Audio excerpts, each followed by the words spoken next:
میکنم شکرانه روز و فردای وطن، دوست میدارم به جان و دل سر و پای وطن، دوست میدارم به جان و دل سر و پای وطن.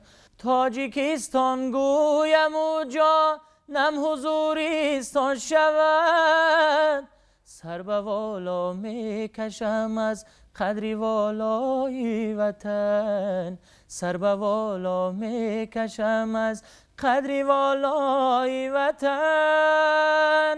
تاجیکستان تاجیکستان تاجیکستانم، تاجیکستان تاجیکستان تاجیکستانم.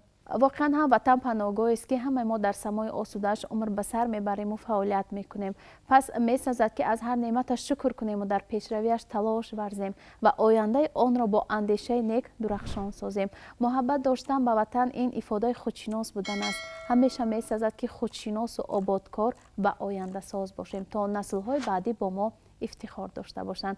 و بیننده‌های عزیز، در این قسمت برنامه صبح تاجیکستان در مهمانی برنامه ما حضور دارند آوازخوان جوان انسمبل دریای کمیته تلویزیون و رادیو نزد حکومت جمهوری تاجیکستان جنت الله عبداللهیف.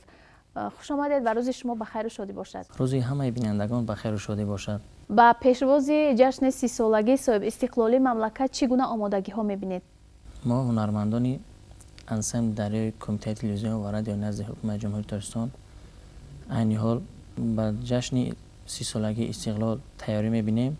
ما هنرمندان جوان پیوسته با استادان در وصف وطن سرودها و آهنگ‌های نو ایجاد کرده ایستاده‌ایم. این سرودهای وطن دوستانه ما زیبایی‌های دیار را تجسم می‌کنند که در آن زیبایی‌های وطن، محبت وطن تجسم یافته است. در سرودهای شما بیشتر محبت و صداقت به وطن تجسم می‌یابد. خب با شکوه زیبایی‌های وطن نگریسته چگونه عرض مهر می‌کنید؟ امروز ما هنرمندان جوان در یک وطنی آزاد و صاحب استقلال زندگی و فعالیت داریم و پیوسته ما هنرمندان جوان کوشش میکنیم که در وصف وطن، در وصف تاجیکستان بیشتر سرودهای وطن دوستانه پیشنهاد نماییم بهر مخلصان. البته که هر یک سرودی که ما در وصف وطن میسراییم این با یک مهر و محبت سراییده می شود.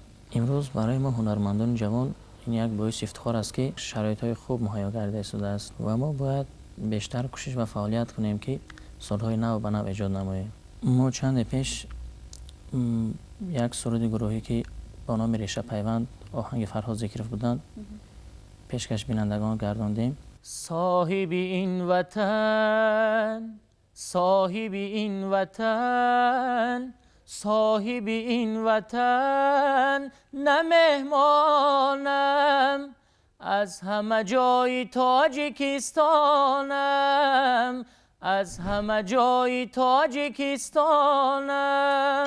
ما در ایجادیات منبع شما، در فعالیت منبع شما باز هم برای کامیابی های بی‌نظیر را تمنا میکنیم و بار دیگر خوش آمدید.